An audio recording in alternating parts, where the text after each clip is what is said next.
Kaya sabi nga po ni FPJ, Mr. Chair, kung uulitin ko lang, ABS-CBN, puno na ang salop. Dapat ka ng kalusin. Ngayon naman po ay tatawagin natin si Deputy Speaker Marcoleta upang magpahayag para naman po sa mga side ng antay sa prangkisa ng ABS-CBN. Ang bagong crush ng bayan, Deputy Speaker Marcoleta, kayo na po ang magpapaliwanag. Maraming salamat po, Chairman. Deputy Speaker, dito po kayo sa podium po. Kung pong inyong mamarapatin.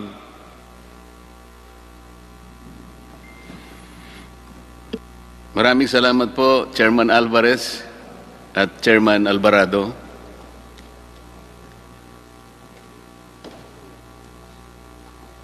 A legislative franchise is a special privilege granted by the state to those who deserve it. It is not a demandable right. A franchise is imbued with public interest. The grant comes with duties and responsibilities both to the people and to their government.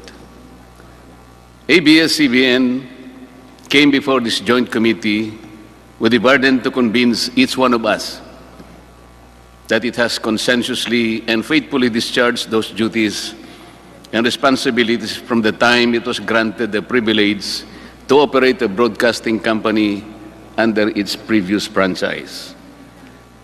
Congress has the exclusive constitutional mandate to either grant or deny a franchise application. This authority is borne out by the fact that not all who applied was afforded such privilege, which is why ABS-CBN must convince this chamber and the people that it serves that it is indeed deserving of a franchise. First, let's hear from Mr. Gaby Lopez III himself.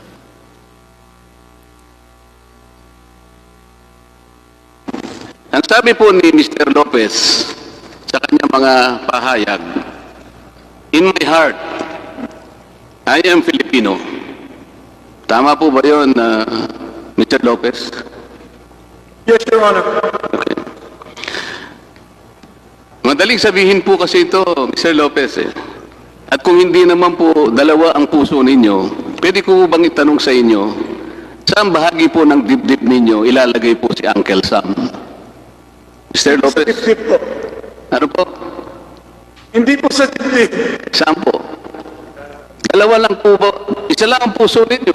Kung hindi naman dalawa, ang tanong ko po, sa inyo ilalagay si Uncle Sam? Ang puso ko Pilipino. So, siguro ipapatupad ko lang yun.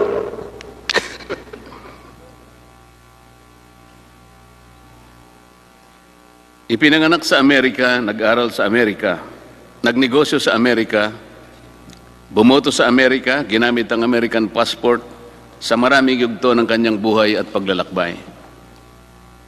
But now that his American citizenship has become a burden and even conflicts with our Constitution in regard to ownership and management of his Philippine business, how and to what extent does he treat his American citizenship? Can we see again that particular footage? Siguro ipapatupad ko lang yun. Siguro ipapatupad ko lang yun. Ang sabi po niya, ibabato-bato ko na lang. That, ladies and gentlemen, is how best describe and reveal the posturing of ABS-CBN. It's not about service. It's about convenience, the advantage, and all the benefits that come with it. It's not about the Filipino people. It is all about itself, nothing more and nothing less. Gaby Lopez is an American citizen. Wala pong pagdududa na si Ginoong Gaby Lopez ay isang American citizen. Inamin naman po niya ito sa ating mga pagdinig at wala rin pong duda. Walang Pilipinong birth certificate si Ginoong Lopez.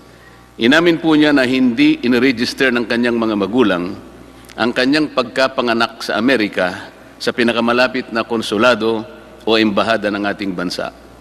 Maging siya po, nang sumapit siya sa hustong gulang, ay hindi po niya sinikap na kumuha ng Philippine birth certificate. Madali pong gawin to. Bukod pa po sa tungkuling dapat itong iulat ayon sa ating mga batas. Ang lagi pong iminamatwid ng ABS-CBN at ang kanyang mga kapanalig ay si Ginoong Lopez ay tunay na Pilipino dahil ang kanyang mga magulang ay mga Pilipino ayon daw po sa principle ng jus sanguinis. Kailangan po nating liwanagin ito. Ang principle ng jus sanguinis ay isang disputable legal presumption. Wala pong naipakitang ebidensya na Pilipino pa rin ang mga magulang ni Ginoong Lopez nung siya ay pinanganak noong 1952 sa Amerika. Kailangan po kasi napatunayan muna ni Ginoong Lopez na Pilipino pa rin ang kanyang mga magulang nung siya ay isilang para magkaroon ng bisa, ang jus sanguinis principle. Hindi po automatic ang application nito. Narito po ang mga records na pinagbasihan para mabigyan ng Filipino recognition si Ginoong Lopez. Ang una po, nakikita po ninyo sa ating screen, mga photocopy ng personal na birth certificates ng kanyang mga magulang. Hindi po authenticated o official na inisyu ito ng anumang ahensya ng ating bansa. Ang pangalawa po, yung affidavit of Filipino citizenship. Slide please.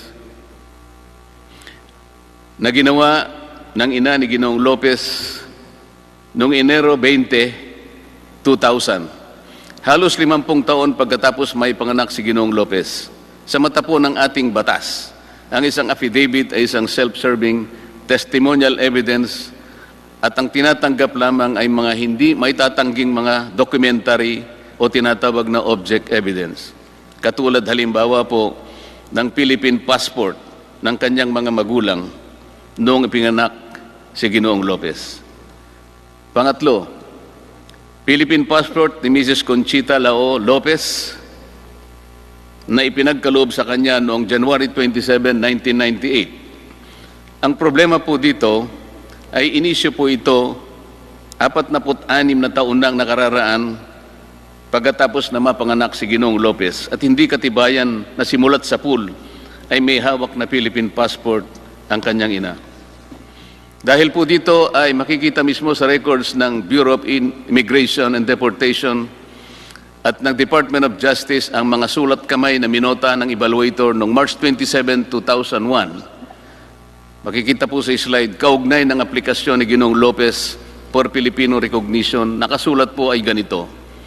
There is no proof of Filipino citizenship of his mother at the time of his applicant's, at the time of his, meaning the applicant, birth on August 13, 1952. Allegedly, his mother is also deceased. Nakapagtataka po na kahit sinabi ng evaluator na walang patunay na Pilipino ang ina ni Ginoong Lopez nang siya isilang, binigyan pa rin ng BID at DOJ ng Certificate of Recognition si Ginoong Lopez. Bakit po napakahalaga nitong handwritten note ng BID? Because there is the likelihood that the parents of Mr. Gaby Lopez, particularly his father, had already been naturalized American citizens, or at the very least had categorically renounced their Filipino citizenship at the time of or even prior to the birth of Mr. Lopez in 1952. This also could be explained by why they did not report his birth to the nearest Philippine embassy or consulate in New York at the time. Without such evidence of Filipino citizenship of his parents at the time of his birth, the principle of jus sanguinis could not have benefited Mr. Lopez. At kahit natanggapin po namin na Pilipino rin si Ginoong Lopez, ay malaking problema pa rin ang kanyang pagiging Amerikano na walang puwang sa mahigpit na tagubilin ng ating saligang batas na nakasulat sa Section 11, Paragraph 1, Article 16 of the 1987 Constitution. Nasa slide po yan. Alam ko po na na-memorize na po yan ng ating mga mamamayan na nakatutok sa mga pagdinig na ginaganap natin. It must be emphasized, Mr. Chair, that contrary to ABS-CBN submission, it is not the view of the Securities and Exchange Commission that matters here. It is not the opinion of the Department of Justice that will prevail here, not even the Bureau of Immigration or other agencies. It is the will of Congress that should be accorded due respect, simply because it is Congress that has the sole and ultimate authority to grant or deny application of franchises. Philippine Depositary Receipts or PDRs.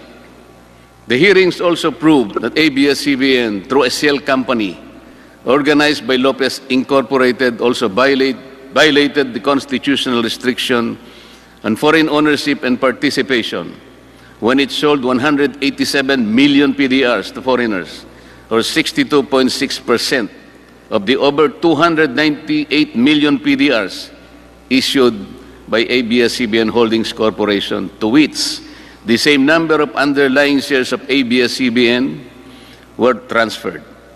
Due to the excessive rights afforded to the holders of the PDRs, said holders are deemed beneficial owners of the underlying stocks of ABS-CBN, with corporate control enhancing mechanisms that can influence the major corporate actions that management may institute.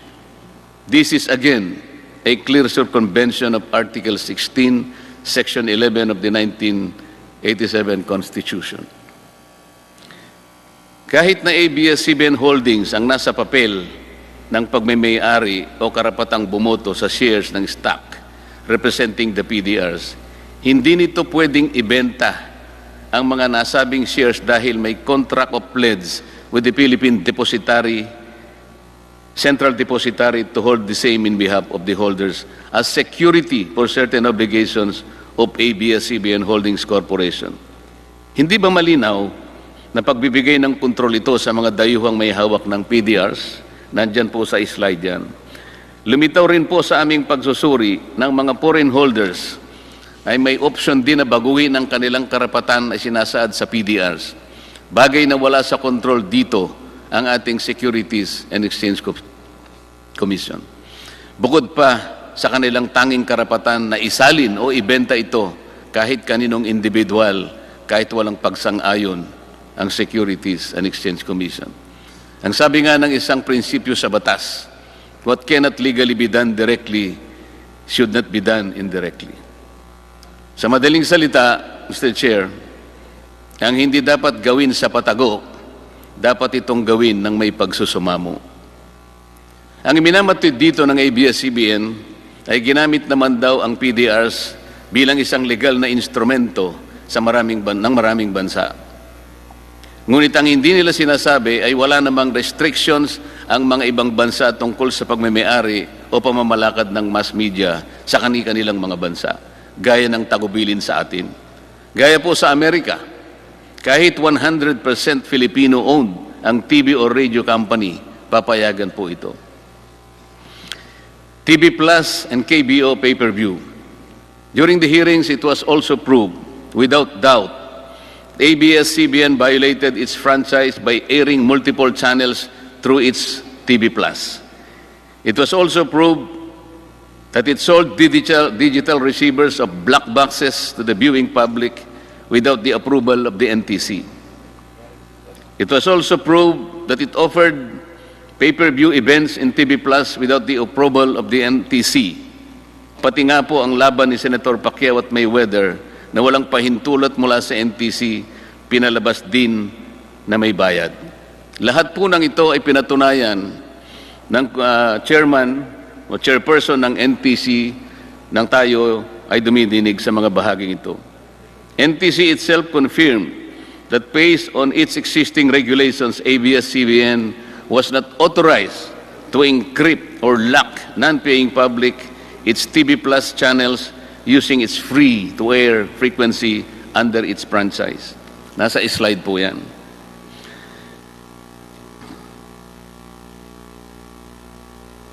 NTC under oath declared that ABS-CBN completely disregarded its order or letter to refrain from airing PPB or pay-per-view services without the conditional access system guidelines that are yet to be formulated.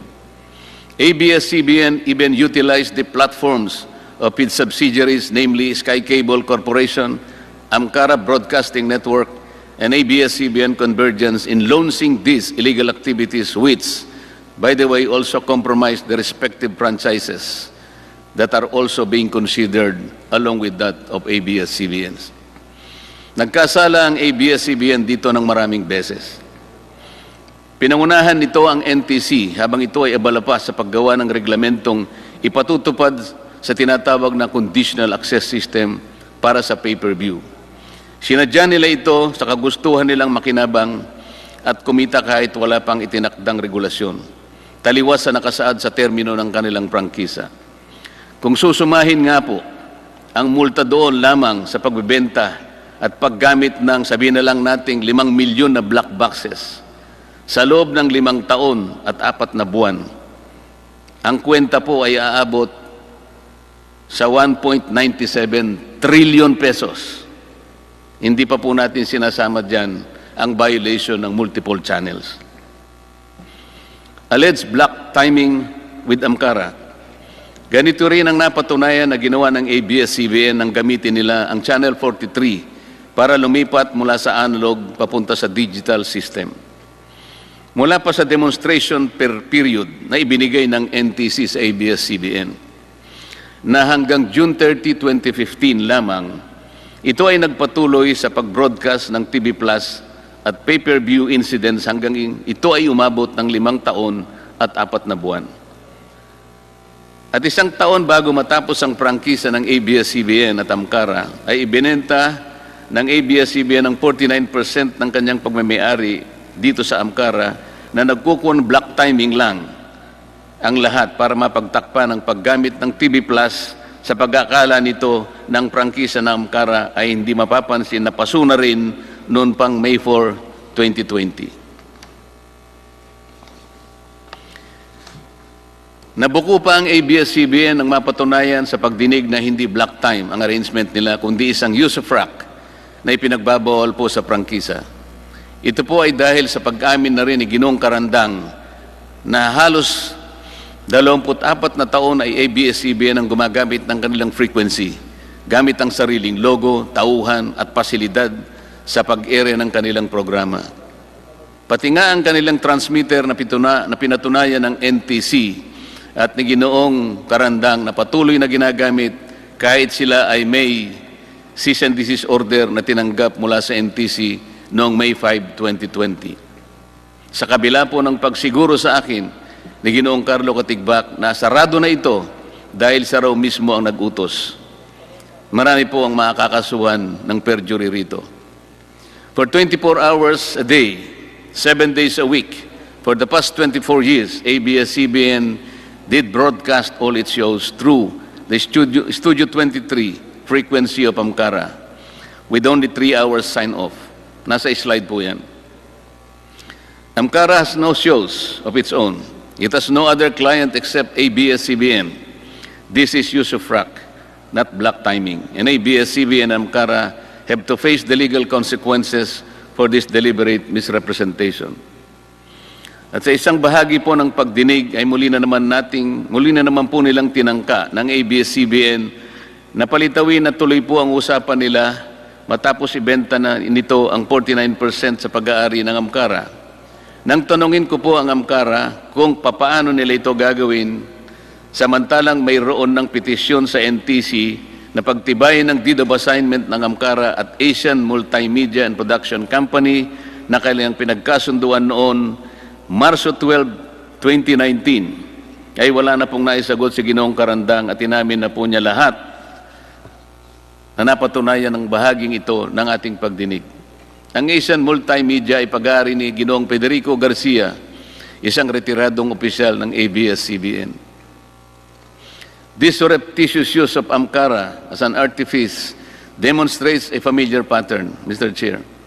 Ibinabato-bato na lang ang pagtitiwala ng sambayan ng Pilipino. ABS-CBN is more of serving itself, its benefit, and all the perks that go with it. ABS-CBN's doubtful title to their properties. Hindi lang po ang Filipino citizenship ni Ginoong Lopez ang kaduda-duda. maging ang mga titulo ng ABS-CBN sa mga pag-aaring biglang naibalik sa kanila pagkatapos ng EDSA Revolution ay kaduda-duda rin. Mula sa salaysay ni po ay walang maipakitang record ng arbitration na nauukol sa pagmemayari ng ABS-CBN. Even the title to their property.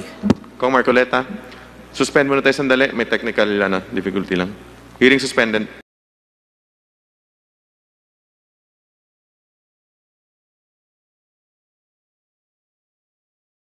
Thank you, Mr. Chair. I was requested to go back a few lines. I'll start with alleged black time with Amkara. Ganito rin po ang napatunayan na ginawa ng ABS-CBN nang gamitin nila ang Channel 43 para lumipat mula sa analog papunta sa digital na sistema. Mula pa sa demonstration period na ibinigay ng NTC sa ABS-CBN na hanggang June 30, 2015 lamang, ito ay nagpatuloy sa pag-broadcast ng TV Plus at pay-per-view hanggang ito ay umabot ng 5 taon at 4 na buwan. At 1 taon bago matapos ang prangkisa ng ABS-CBN at Amkara, ay ibinenta nito ang 49% ng kanyang pagmemayari nito sa Amkara. At nagkunmang na black timing lang ang lahat para mapagtakpan ang paggamit ng TV Plus sa pag-akala nito na ang prangkisa ng Amkara ay hindi na mapapansin na paso na rin noon pang Mayo 4, 2020. Nabuko pa ang ABS-CBN ng mapatunayan sa pagdinig na hindi black time ang arrangement nila, kundi isang use of rock na ipinagbabawal po sa prangkisa. Ito po ay dahil sa pag-amin na rin ni Ginoong Karandang na sa halos 24 na taon ng ABS-CBN ang gumagamit sa kanilang frequency, gamit ang sariling logo, tauhan, pasilidad sa pag-ere ng kanilang programa. Pati nga ang kanilang transmitter na pinatunayan ng NTC at ng Ginoong Karandang na patuloy na ginamit kahit sila ay merong cease and desist order na tinanggap mula sa NTC noong Mayo 5, 2020 sa kabila ng pagsisiguro sa akin ni Ginoong Carlo Katigbak na sarado na ito dahil siya raw mismo ang nag-utos nito. Kaya marami po siguro ang makakasuhan ng perjury dito. For 24 hours a day, 7 days a week, makikita po sa slide dyan, for the past 24 years, ABS-CBN did broadcast all its shows through the Studio 23 frequency of Amkara, with only 3 hours sign-off. Amkara has not shows of its own. It has no other client except ABS-CBN. This is use of rock, not black timing. And ABS-CBN and Amkara have to face the legal consequences for this deliberate misrepresentation. At sa isang bahagi po ng pagdinig ay muli na naman pong tinangka ng ABS-CBN na palitawin na tuloy-tuloy po ang usapan nila matapos ibenta nito ang 49% ng pag-aari nito sa Amkara. Nang tanungin ko po ang Amkara kung paano nila ito gagawin samantalang meron ng petisyon sa NTC na pagtibayin ang deed of assignment ng Amkara at Asian Multimedia and Production Company na kanilang pinagkasunduan pa noong pa pong Marso 12, 2019. Ay wala na pong naisagot si Ginoong Karandang at inamin na po niya lahat ng napatunayan sa bahaging ito ng ating pagdinig. Ang Asian Multimedia ay pag-aari ni Ginoong Federico Garcia, isang retiradong opisyal ng ABS-CBN. This surreptitious use of Amkara as an artifice demonstrates a familiar pattern, Mr. Chair. Ibinabato-bato na lang ang pagtitiwala ng sambayan ng Pilipino. ABS-CBN is more observing itself, its benefit, and all the perks that go with it. ABS-CBN has doubtful title to the properties. Hindi lang po ang Filipino citizenship ni Ginoong Gaby Lopez ang kaduda-duda. Maging ang mga titulo ng ABS-CBN sa mga pag-aaring biglang naibalik sa kanila pagkatapos ng EDSA Revolution ay kaduda-duda rin. Mula sa salaysay ni Ginoong Augusto Almeida Lopez ay ibinilin pala ni dating Pangulong Cory Aquino na idaan sa arbitration ang pagdidetermine ng pagmemayari ng ABS-CBN sa mga pasilidad nila sa Quezon City at mga probinsya. Ito po ang layunin ng unang agreement to arbitrate na may petsang January 6, 1987. Dito ay ipakikita ng ABS-CBN ang lahat ng kanilang torrents titles at iba pang katibayan ng kanilang ownership. Pero hanggang ngayon po ay walang maipakitang record ng arbitron na naukol sa pagmimay-ari ng ABS-CBN. Even the title to their property in Mother Ignacia Avenue in Quezon City, from which all its power literally and figuratively emanates, appears to be spurious. Pakita po natin yung mga titulo. Yung una pong titulo ay ito po yung binigay sa atin, Mr. Chair, na Xerox copy. Sa bandang ibaba po niyan, makikita po ninyo ang titulo ng pinagkunan ng kanilang sariling titulo. Yung nasa kanan naman, yan po yung nasa pag-iingat ng Register of Deeds. Makikita po sa dalawang titulo na yan, parehong-pareho, na yan po ay owner's duplicate certificate. Hindi po makita sapagkat wala sa vault ng Registry of Deeds ng Quezon City yung original title. Kasi po kung pupunta kayo doon para humingi ng electronic copy ng original title, yun po ay makikita ninyo at madidistingue sapagkat ang original title, nakasulat sa left margin nito yung salitang original title. Pakita po nyo yung dalawang titulo. Yan pong dalawang nakikita nyong titulo, yung bandang kaliwa, yan po yung pinagmulan na titulo ng ABS-CBN, yung TCT number 110731. Magtataka po kayo dyan pag sinuri ninyo, ibang lugar po ang nakalagay dyan, parang Bagong Nayon, Quezon City, at ang kanyang area ay 42 square meters. Hindi po 44,000 plus square meters na nandun sa kanilang titulo.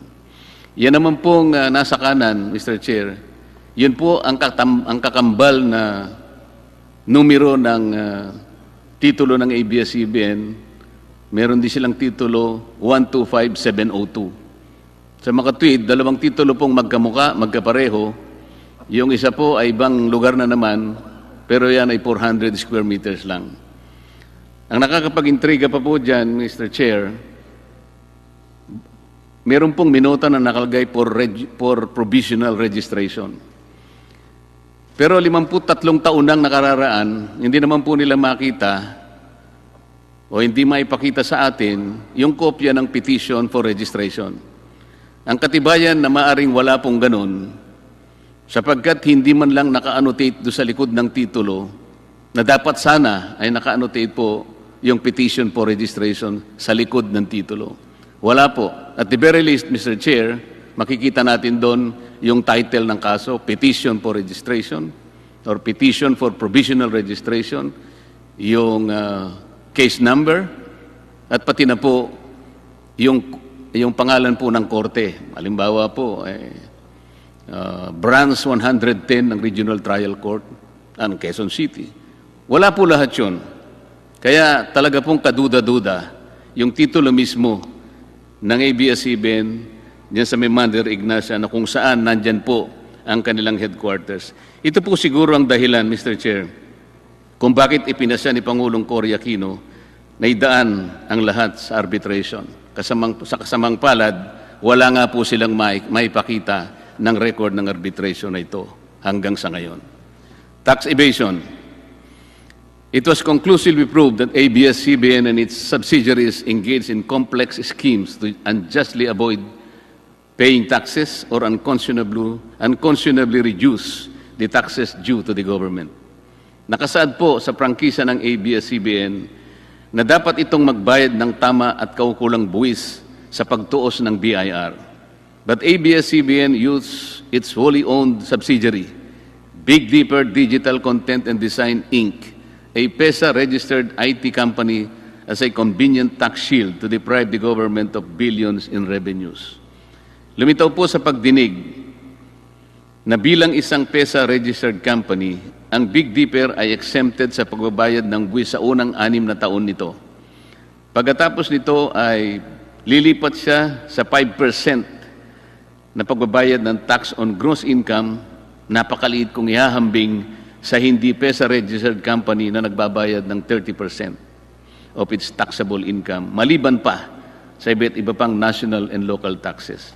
Ang mas malaking bentaha po ng Big Dipper ay walang tax na ibinabayad kung magdideclare po ng dividends na kasangkot ang ABS-CBN bilang parent company. Very much like the Amcara ploy, Big Dipper has no other clients than ABS-CBN and its subsidiaries. It has only one foreign client, ABS-CBN Global Hungary, na wala pong empleyado kahit isa. In other words, Big Dipper exists only for and because of ABS-CBN, which inflates its costs paid for digitization to Big Dipper and therefore reduces its 30% tax obligation on its income but reaps a windfall on dividends with Big Dipper, which is zero rated. Ang pera ay pumapasok lang sa isang bulsa at lumalabas din sa kabilang bulsa dahil iisang tao lang ang may suot ng pantalon na merong dalawang malalim na bulsa.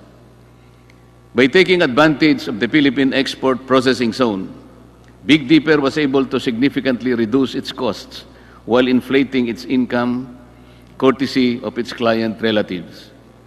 It is good that the Committee on Good Government and Public Accountability will conduct a parallel investigation with the Public Accounts Committee to look at possible collusion with the officials of PESA. For the past 4 years alone, Big Dipper declared revenue amounting to 10.6 billion pesos. Nakikita po nyo sa slide. The declared dividends went to the coffers of ABS-CBN tax-free. Ordinarily, this amount would have been assessed income tax of 3.7 billion pesos. That's the amount that the government should have earned, and would have eventually went to education, health, assistance to victims of calamities, and similar public services. ABS-CBN claims that BIR has cleared it of any tax liabilities. But the same agency also clarified that the tax clearance is issued not to mean that ABS-CBN has no other liabilities, or that when fraud is detected, it is already immune for further investigation. Hindi po. Kapag nakatuklas po sila ng fraud, maaari pa rin silang investigahan kahit na meron silang tax clearance. The BIR Regional Director, in fact, signified his intention to look into the operations of Big Dipper in the light of the revealing pieces of evidence that were elicited during the hearings. Bakit nga po ang GMA7 na hindi naman kasing laki o yaman kaya ng ABS-CBN ay nakapagbabayad ng lampas sa 1 bilyong piso kada taon? Samantalang ang ABS-CBN matapos makilatis ng mga dokumentong kanilang isinumite ay nakapagbayad lamang ng halos kalahating bilyon lamang sa loob ng 3 taon. Nasa slide po yan. 2016, 2017, and 2018. Bakit naman kailangang tipirin ang gobyerno samantalang ito ang nagkaloob ng pribilehyo ng prangkisa? Sa isa nga pong kaso na nabanggit sa pagdinig, ay 2.5 billion pesos ang dapat nilang bayaran mula sa pagtaya ng BIR. Napatunayan po na matapos ang compromise settlement, ang ABS-CBN po ay nagbayad lamang ng 152 million, katumbas po ng higit sa 3% na kanilang dapat bayaran. Maraming beses ko pong ginamit na halimbawa ang isang manliligaw sa usaping ito. Dahil sa kanyang paghahangad na makuha ang kamay o pagsang-ayon ng kanyang sinusuyo, pati nga buwan at mga tala ay kanyang susungkitin.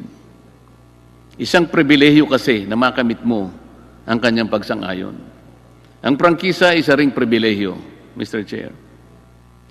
Pagkatapos na kayo ay sagutin ng Estado at gawaran ng ABS-CBN ng prangkisa noong 1995, bakit naman ganito ang pagtrato nila sa gobyerno? Halos ayaw na nilang magbayad ng buwis. Ito ba ang in the service of the Filipino o in this service of the Filipino? Unfair labor practice. The proceedings eloquently bared it all. ABS-CBN violated the rights of its own workers. It has denied them their just share in production as required by the Constitution. It committed unfair labor practices that consistently denied its employees security of tenure and benefits that come with regular employment. Ang turing pa naman nila sa kapamilya nila ang mga ito. Ito po ba ang pinatunayan? Ito po ang pinatunayan sa pagdinig ng mga taong naghayag ng hinanakit na naglingkod sa kanila ng tapat sa mahabang panahon. Napatunayan din natin na sadyang nililito ng ABS-CBN ang publiko nang sabihin nito na lampas sa 11,000 ang mga empleyado nito nang masusing tingnan ang mga papeles galing sa mga ahensya ng ating pamahalaan tulad ng BIR, PhilHealth, SSS, Home Development Fund at Employment Compensation Commission. Ang regular na manggagawa ng ABS-CBN ay halos ikatlong bahagi lamang. At ang karamihan ay tinrato na independent contractors, talents, project workers at contractuals kahit pang regular na empleyo ang kanilang normal na gawain. Ipinagmalaki ng ABS-CBN ang halos 14 na benepisyo na tinatanggap ng kanilang talents, project workers or contractuals. Pero ang pinakamabuti, ang pinakamahalagang benepisyo, ang pagiging regular, ay tahasan naman nilang ipinagkait sa kanila. It was established that ABS-CBN, and contrary to the endeared kapamilya treatment to its workers, showed a pattern of systemic denial from its deserving workers the benefit of regularization.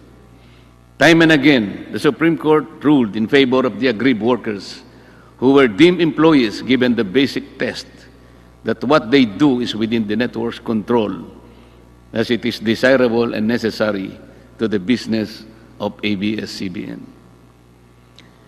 How can ABS-CBN reconcile the fact that people serve it for 10, 15, and even 20 years and still claim that they are not performing work necessary and desirable to its business? Paano po sila mamamalagi ng ganong katagal kung hindi naman kailangan ng kanilang paglilingkod? Isn't it that their length of service alone speak much of their loyalty, their competence, and their adherence to the kapamilya sense of belonging? Ibinabato-bato na lang ba ninyo kung saan-saan ang kapakanan ng inyong mga kawani? Gaya po ng sinabi ko na, ABS-CBN should have led the example that charity begins at home. Total bilyon-bilyon naman ang kinikita ninyo taon-taon at bilyon-bilyon din naman ang natitipid sa pagbabayad ng buwis. Hindi pa ba ninyo kayang totohanin na maging kapamilya ninyo ang mga manggagawang ito alang-alang man lang sa katuwiran na nakasama ninyo sila at napakinabangan sa mahabang panahon?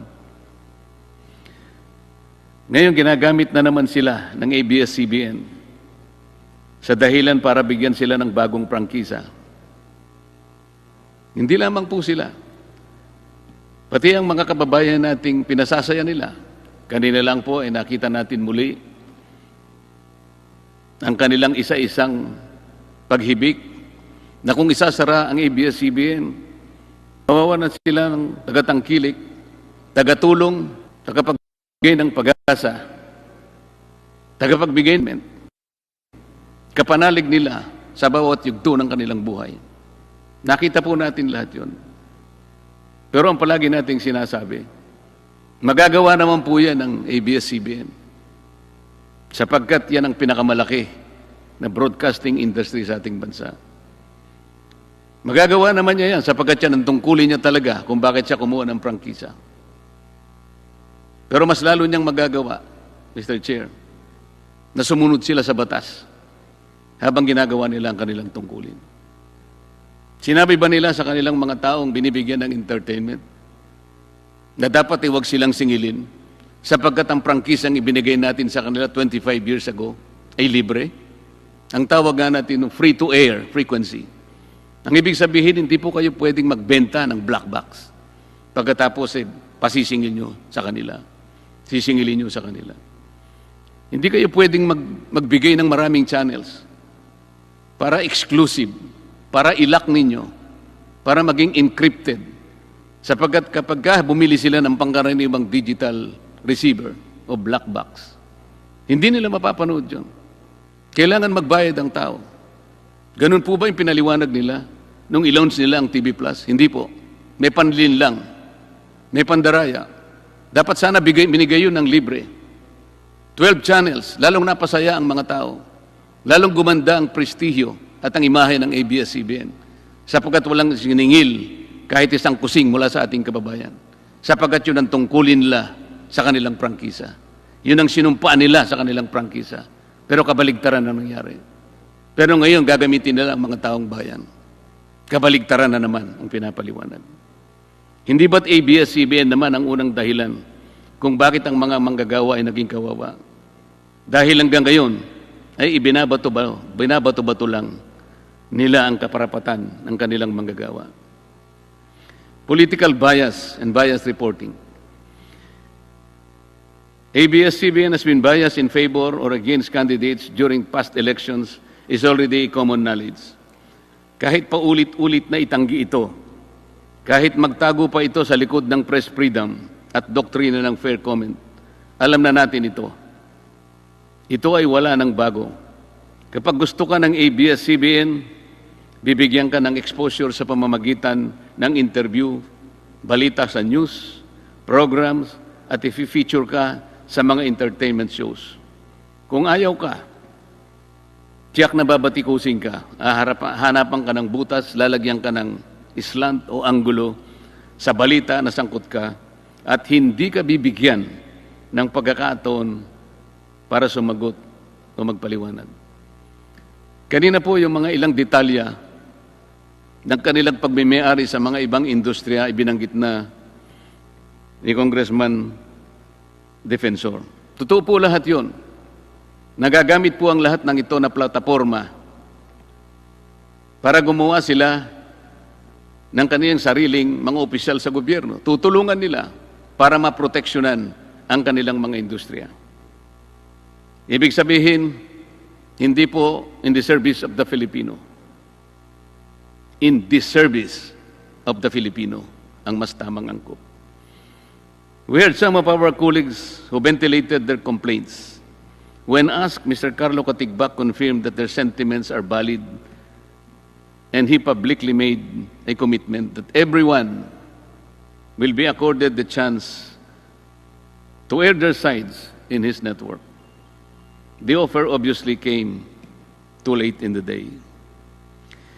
It has been established and has become public knowledge that ABS-CBN aired the anti-Duterte and paid for former Senator Antonio Trillanes IV that exploited children in partisan politics.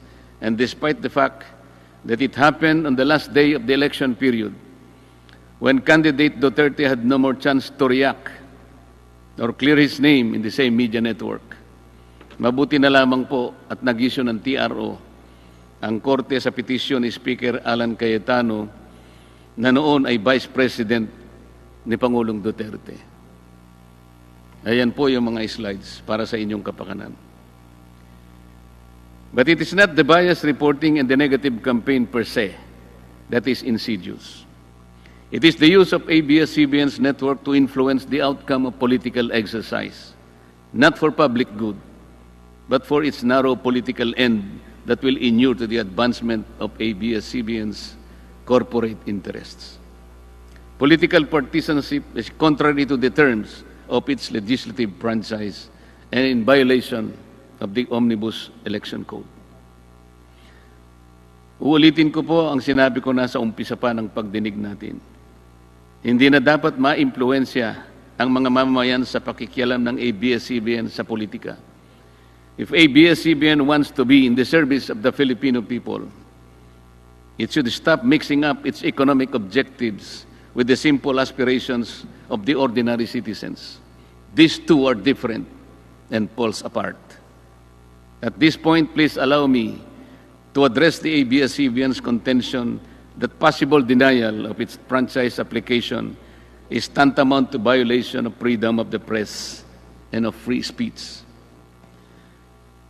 Kung tatanggapin po natin ang misleading na argumentong ito, di yun palang nakapakaraming aplikasyon para sa renewal ng franchise ng mga radio and television stations.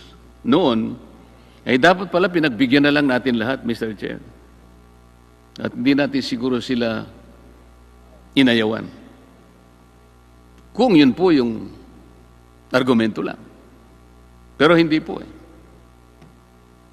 Kasi po, kung tatanggapin natin yun ang argumento, ang prangkisa will become a matter of right. Hindi na po siya pribilehyo. Wala na tayong discretion. Puro ministerial na lang. Pagka po dumating na sa Committee on Legislative Franchises, wala na po tayong option doon. Siguradong dapat po ibigay natin.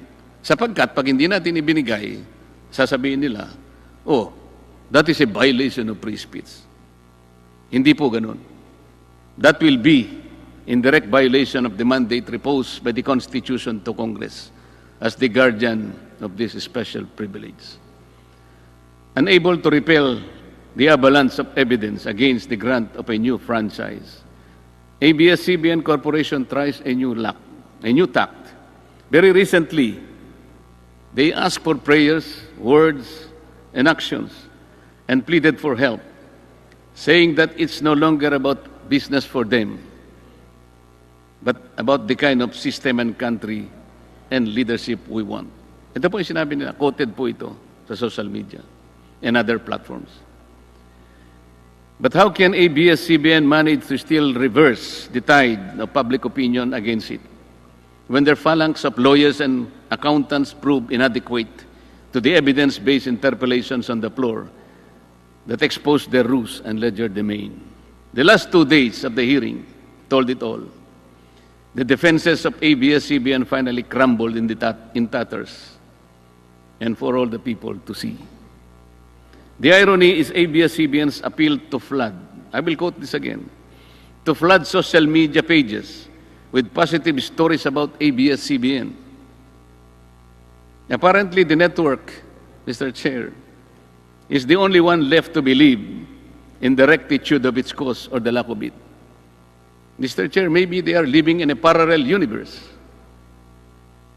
It is like the proverbial ostrich that buried its head in the sand, but exposed its whole body for all people to see. This is the pitiful state of a broadcasting company which believed that it was invincible for so long a time, and it is above the law. It is high time that the sovereignty of the airways be restored to the people, the ones who will finally decide to whom and when to grant this special privilege called franchise. Mr. Chair, gusto ko pong pasalamatan bago ko magtapos si Enrique Hill at Lisa Soberano sa pagbati at pamanghik na ipinaabot nila sa aming mag-asawa. Naramdaman ko ang kanilang katapatan. Sana po ganun ang ABS-CBN. Sa kanilang dalawa, alam ko na mauunawaan nila na ito po ay tawag lang ng tungkulin. At hinahangad ko ang higit na tagumpay para sa kanila sa mga darating na panahon. Let me end with a popular movie clip from an on-screen and off-screen hero that had captured the hearts of millions of Filipinos to sum up the comprehensive, impartial, and open proceedings implored by the Speaker of the House, Alan Peter Cayetano, in regard to the franchise application of ABS-CBN.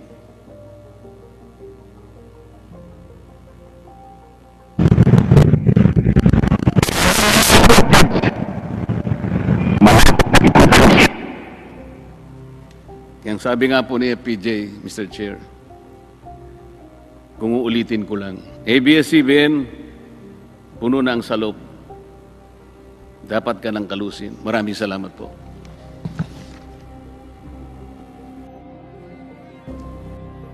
Maraming sa ating Marcoleta. At ngayon po ay napakinggan na po natin ng magkaparehas na panig. Inaanyayahan po lahat ng mga miyembro